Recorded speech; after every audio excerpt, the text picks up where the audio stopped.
এদেশের নির্বাচন একসময় ছিল উৎসবের প্রতীক, আনন্দ, অংশগ্রহণ ও নাগরিক উচ্ছ্বাসে ভরপুর।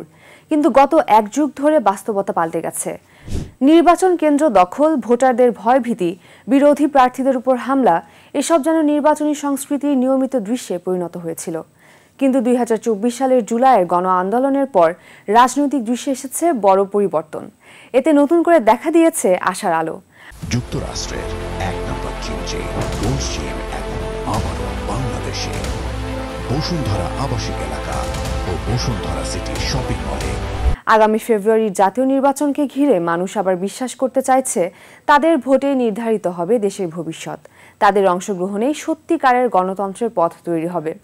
তবে আবারও উৎসব মুখর শান্তিপূর্ণ নির্বাচন করতে হলে প্রয়োজন কঠোর, সতর্ক ও স্বচ্ছ নিরাপত্তা ব্যবস্থা। আর এখানে আসে সেনাবাহিনীর ভূমিকা। ইতিহাসগতভাবে দেখা যায়, দেশের সংকটময় সময়গুলোতে সেনাবাহিনী সবসময় দায়িত্বশীল ভূমিকা পালন করেছে। প্রাকৃতিক দুর্যোগ হোক কিংবা জাতীয় জরুরি পরিস্থিতি, তাদের উপস্থিতি মানুষের মনে আস্থা জাগায়। জনমনের একটি স্থির বিশ্বাস, সেনাবাহিনী মাঠে থাকলে কারচুপি, দখলদারিত্ব ও সন্ত্রাসী কর্মকাণ্ড অনেকটাই কমে যায়।